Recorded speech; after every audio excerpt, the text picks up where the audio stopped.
You're listening to Puma Podcast. Hi, you're listening to Teka Teka.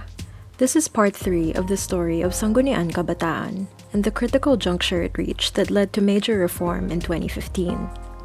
In this episode, SK officials weigh in on whether these reforms lived up to their promise. For the rest of the episode, you'll be hearing from the hosts of Balangkas ng Bukas, a show powered by Puma Podcast.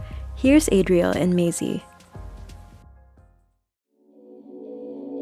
Maisie, naisip mo bang maging SK ng barangay nyo at one point? Alam mo, Adriel, parang never ko naisip yun. Kasi hindi ko rin alam kung ano yung activities na ginagawa nila eh. Ikaw ba? Actually, naisip ko na lang siya nung hindi na ako qualified. Kasi naisip ko din na parang ang hirap maging SK. Bukod sa kailangan kong balansehin yung pag-aaral ko, worry ko din yung papakinggan ba ako ng mas nakakatanda sa akin sa gobyerno. Makikinig ba sa mga ideas mo yung mga mas quote-unquote nakakaalam kung paano i-govern ang barangay? Posibleng oo, posibleng hindi. But alam mo ba, that didn't stop some young Filipinos from wanting to help our country one way or another. Especially yung mga tumakbo sa SK, no? After all those calls for abolition. But I think after the SK Reform Act of 2015, mas nabuhayan yung mga kabataan na pwede pa pala silang makapag-serve sa kanilang komunidad.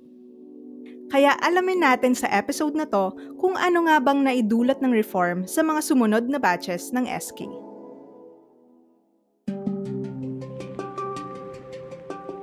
I'm Adriel Disperos, a development worker and a youth empowerment advocate. And I'm Maisie Jovet, a journalist and an ordinary citizen who's part of the Katipunan ng Kabataan or the youth voters of a barangay. And this is Season 2 of Balangkas ng Bukas, Stories of Major Policy Reforms.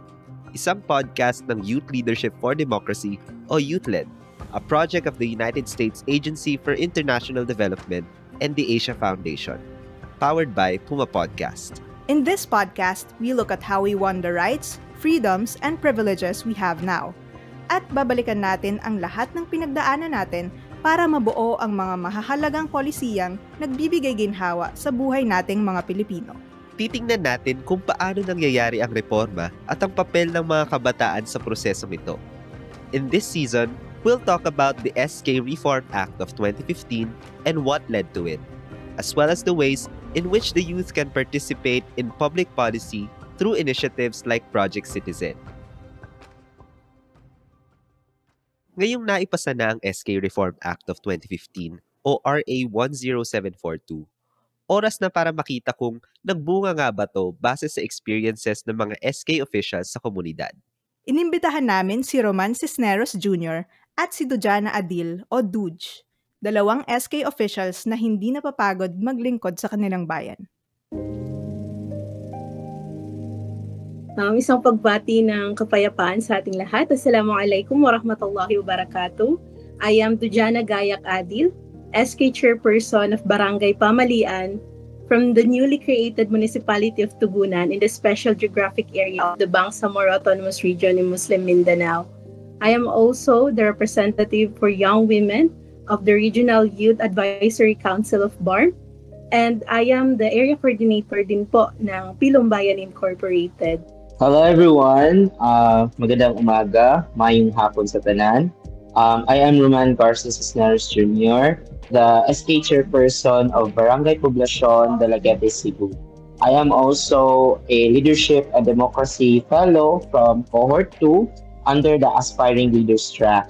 Also the Interim Secretary of the Active Leaders and Peer Educators for Greater Adolescent Health in Central Visayas, and also currently working on a lot of advocacy works based in Cebu and in Region 7. Sige, so thank you sa inyong dalawa sa pag-join today. Pag-uusapan natin yung parang aftermath ng SK Reform Law of 2015. So gusto naming malaman kung ano yung nangyari on the ground after mapasangan itong SK Reform Law. Nung na-enact yun, ano-anong mga napansin nyo na changes sa locality nyo?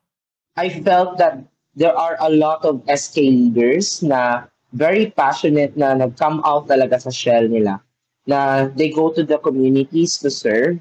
Also, it is the avenue for them also to really be guided on governance, also to make them feel included also on the democratic process, on the political participation.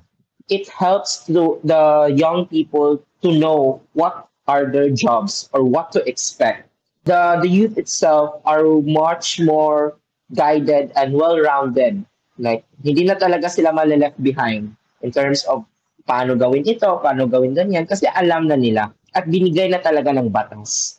So, this is my first term po as a Sangguniang Kabataan official. Mas na-feel namin na yung mga batch ng mga Sangguniang Kabataan officials sa term na ito are more empowered, kumbaga, and mas lumalaban pagdating sa mga karapatan nila.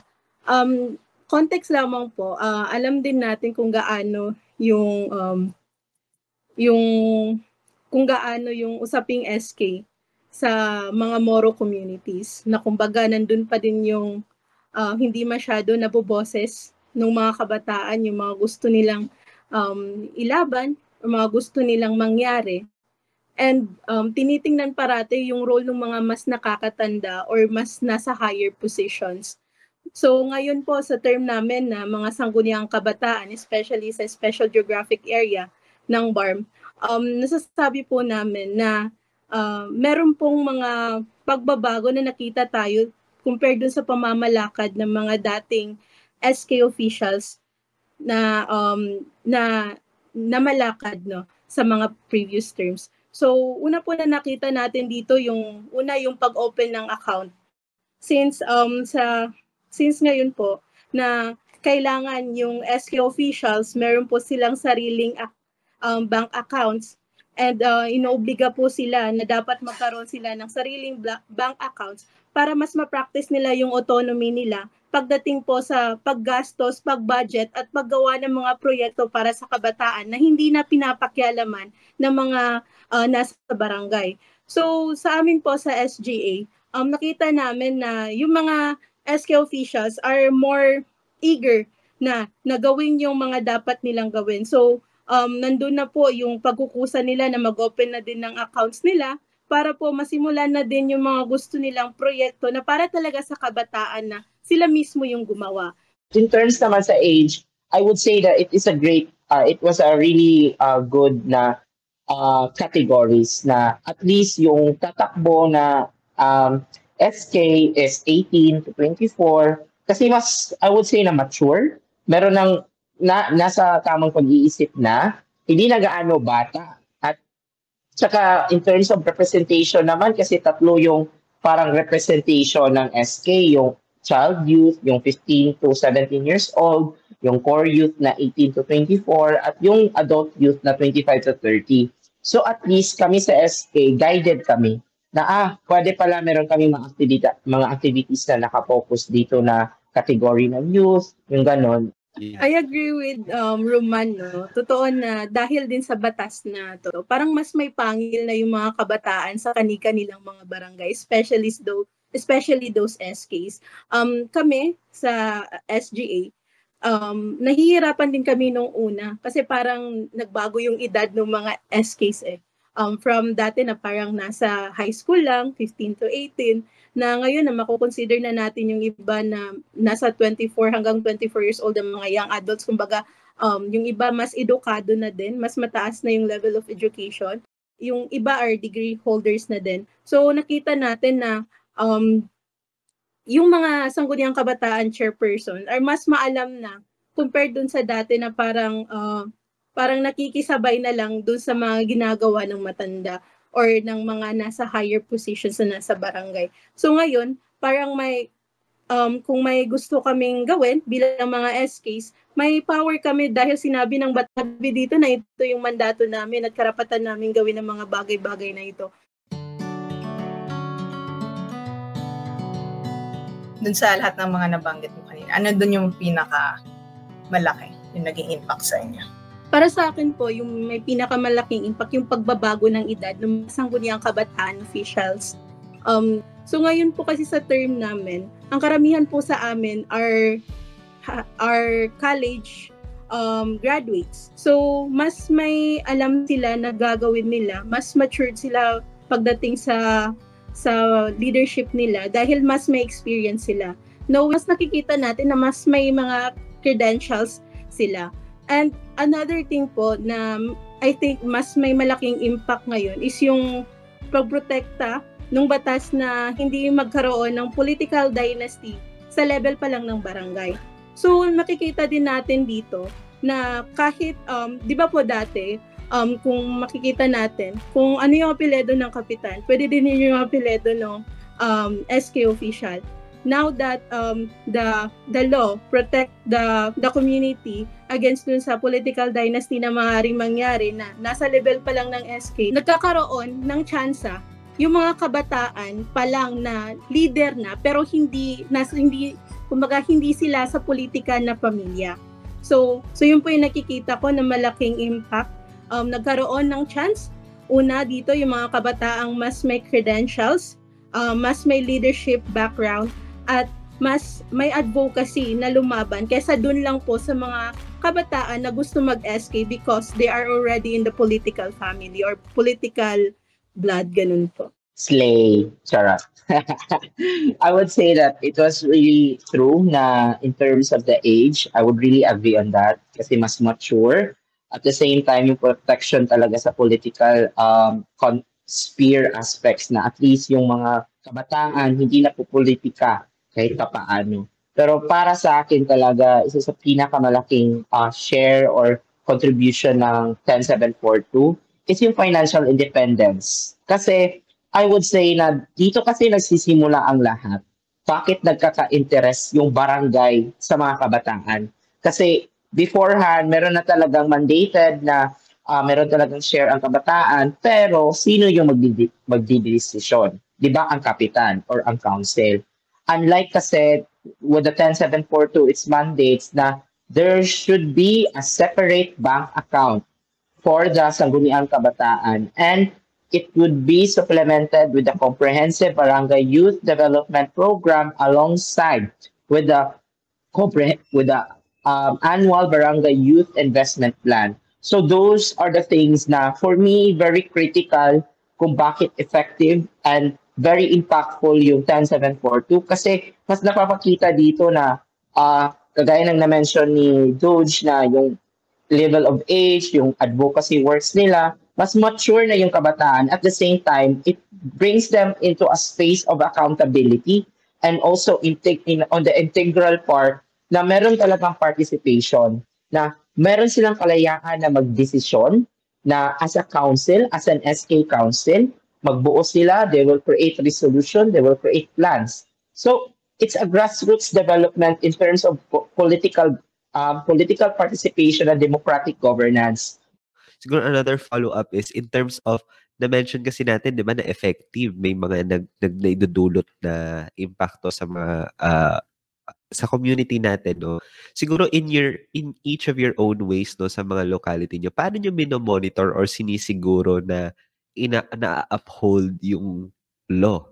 I would say being transparent in a context na sa barangay, sa mga kabataan, kung paano ginagasta yung pera, yung ganun. Kasi that serves also a strong leadership persona, and also at the same time, it helps also na yung mga kabataan is merong trust sa atin na hindi talaga winawaldas, dito nakalaan yung pera, yung ganun. Para po sa akin, para mas ma-uphold mo yung integrity mo at saka yung pagkasino mo bilang isang Sangguniang Kabataan official na leader ng mga kabataan, unang-una dapat inaalam natin bilang official kung ano yung posisyon na tinakbuhan natin. Ano yung power na meron tayo? Ano yung karapatan na binigay sa atin ng posisyon natin? And of course, dapat alam din natin na may nag-i-exist na mga laws na proprotekta sa mga karapatan nating iyon. Ang nangyayari po kasi kapag walang boses ang kabataan, kapag hindi niya din alam kung ano yung pinaglalaban niya, hindi siya hindi niya din nakukuha yung mga dapat na gagawin niya kapag hindi niya din alam kung saan niya huhugutin yung lakas o ano yung batas na poprotekta sa kanya. So I think ang una dito, dapat ang isang SK official, alam niya yung SK reform law. Dahil po karamihan po ng mga SKs, base na din po sa experiences namin sa mga trainings ng mga kasamahan kong SK officials, kahit ako din naman po, hindi ko po ganun ka gamay or kaalam kung ano po yung SK reform law. And I think it's a challenge for all of SK officials na alamin ito and na mas pagigihin yung pag-aaral tungkol sa batas na ito para din naman din po sa pagpapatakbo nila sa kanilang term bilang isang public servant. Another thing is, tama po yung sinabi ni Sir, no? Importante na may transparency. Kasi nakakahiya naman po sa amin na yun nga po, di ba, ginawa yung batas na ito para isa sa panglaban sa political dynasty. Pero yung mga SK officials, tinatag pa rin tayo bilang mga baby crocs or mga baby crocodiles na parang breeding ground lang daw ng corruption. So parang tinitrain daw yung mga corrupt na mga bata na tutulad din sa mga corrupt na mga traditional leaders. So dapat ipakita natin na tumakbo tayo bilang Sangguniang Kabataan officials dahil hindi tayo mga baby crocs. So dapat makita din ng mga kabataan na pinagsiserbisyuhan natin na natatama yung paggamit ng pondo ng kabataan mula sa barangay.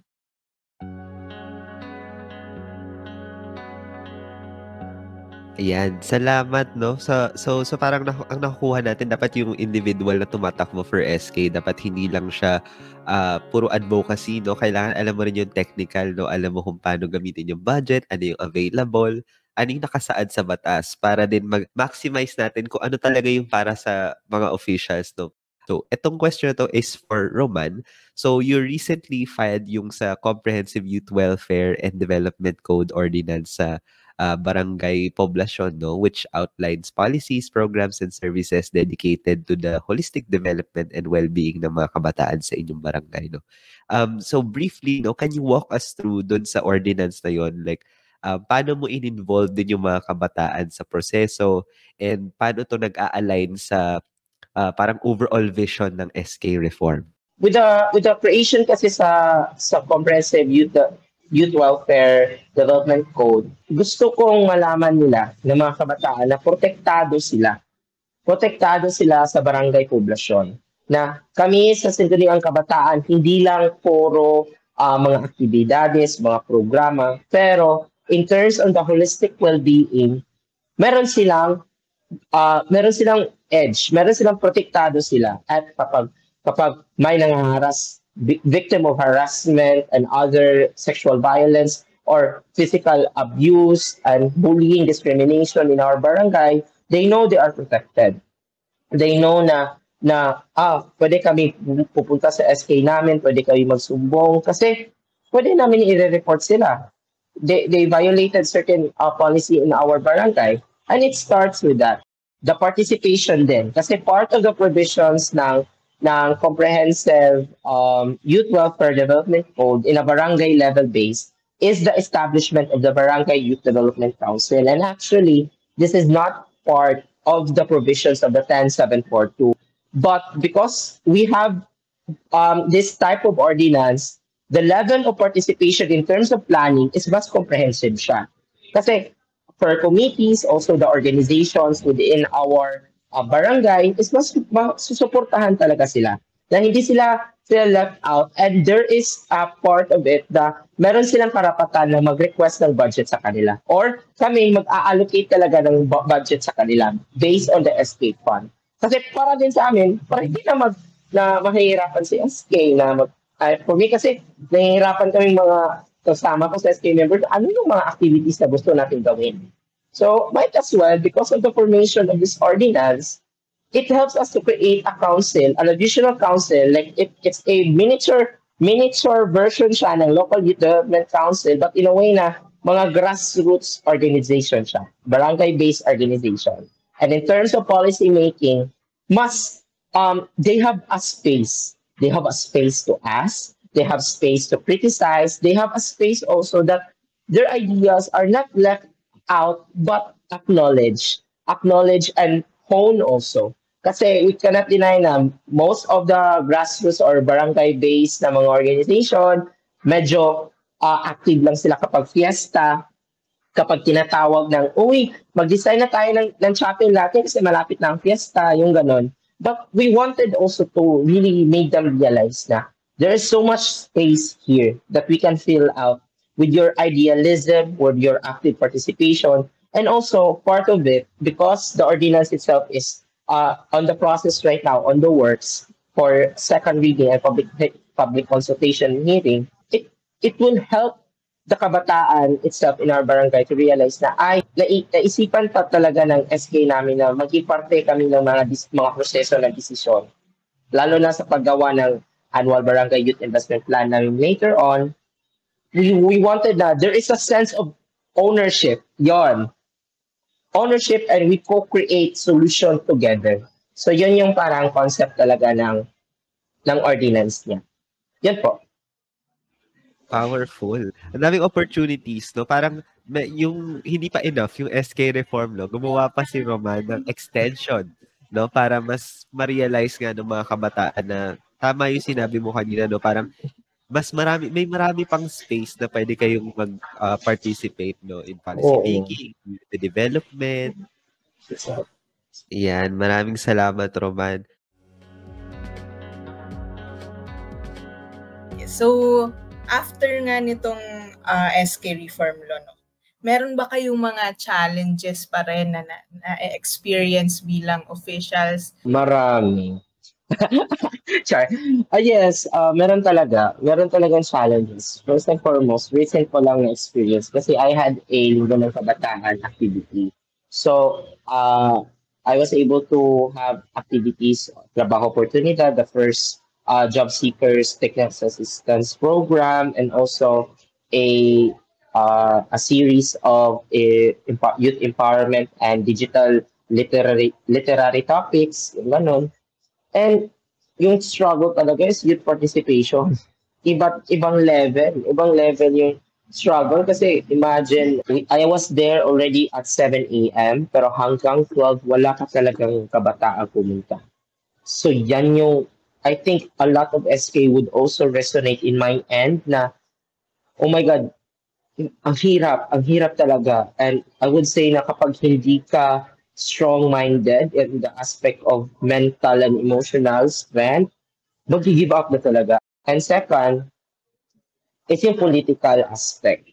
Sad to say kasi Cebu is highly political talaga siya.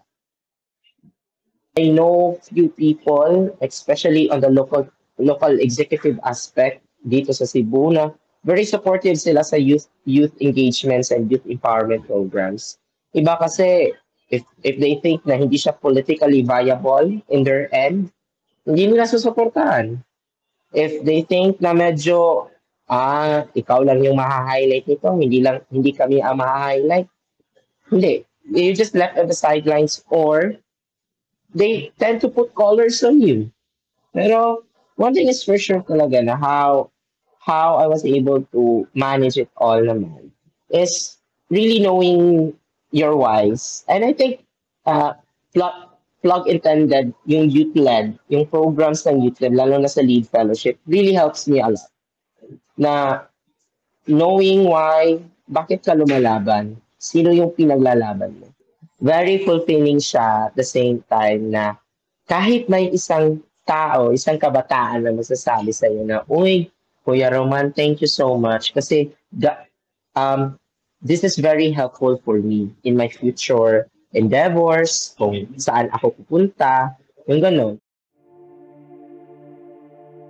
So para din po sa context, ang SGA po ay binubuo ng 63 na mga barangays mula sa probinsya ng North Cotabato na bumoto ng yes sa isang plebiscite noong 2019 para pumasali sila sa Bangsamoro Region.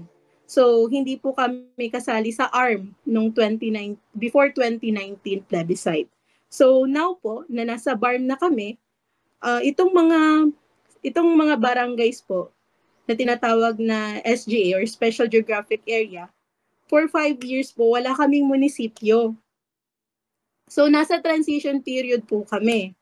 So, kaka-create lang po ng 8 municipalities po ng SGA.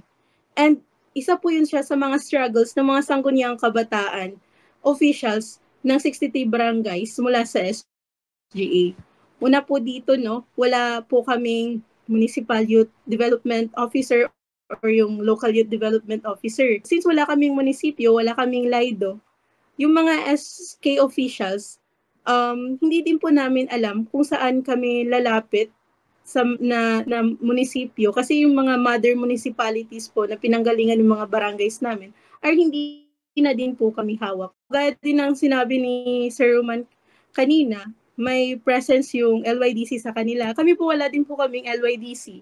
Hindi din po namin alam kung paano gagalaw yung mga local youth organizations na nasa lugar namin. May marami pong existing na mga youth organizations. Kaya ang nangyayari po, nagkakaroon ng laban or parang, hindi naman laban, parang nagkakaroon ng parinigan yung mga youth organizations versus to mga SK officials na mas may nagagawa pa daw yung mga or youth organizations kumpara sa mga SK officials na may mga pondo. Napakalaki ng challenge nung kawalan po ng local government unit ng 63 barangays ng SGA para po mas magampanan ng mga SK officials yung mga tungkulin nila. And I'm really happy na na-experience ng mga kabataan sa barangay ni Roman yung ganong klase ng participation para sa kanila na ini-encourage talaga sila na kumbaga mag-co-create or co-design ng kanilang ABIP and even yung ordinance na ginawa niya. I'm so happy na nakikita natin yung katulad ni Roman na nag-i-exist yung mga Sangguniang Kabataan officials na kagaya niya na may ginagawa talaga sa kanyang barangay.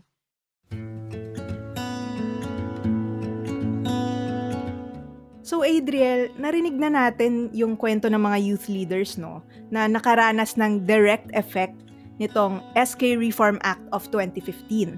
Anong naging impression mo of this whole journey from episode 1 until today? I think there is really value in making the SK work, in providing more avenues for youth to participate in democratic governance. Gaya nga ng nasabi mo sa previous episode, wala kasing ibang makakaalam ng mga struggles at issues ng mga kabataan, kundi ang mga kabataan mismo. The reformed SK, in one way or another, enabled that space para sa mga kabataan. Pero marami pa ring challenges, redundant man pakinggan, kaya patuloy pa rin nating nire-reform yung mga reforms, Para nakikita natin na unti-unti may improvements at mas napapalapit tayo sa goal natin na talagang maging boses ng mga kabataan ng SK. Oo, at nung pinapakinggan ko sina Roman at Dudge, na-feel ko talaga yung passion nila na pagandahin yung sistema, kahit dun lang muna sa barangay level. Ang importante, may puso ka talaga para sa kapwa kabataan, meron kang plano for their development, diba? At transparent ka sa mga programs at processes mo.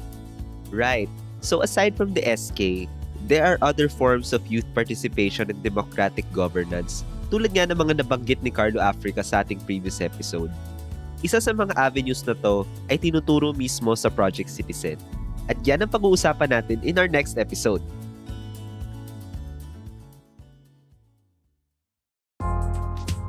And that was the third episode of Balangkas ng Bukas, Stories of Major Policy Reform, a podcast by Youth Leadership for Democracy and a project of the United States Agency for International Development and the Asia Foundation, powered by Puma Podcast. If you haven't heard the first 2 parts of this story, look it up on the Teka Teka page wherever you get your podcasts. Stay tuned for episode 4 next Thursday. The original episode was written by Adriel Nisperos, co-written and produced by Macy Hoven, and edited by Joe Salcedo. This Teka Teka version was put together by Anthony Tobias and Jill Caro. I'm Bella Perez Rubio. Thanks for listening.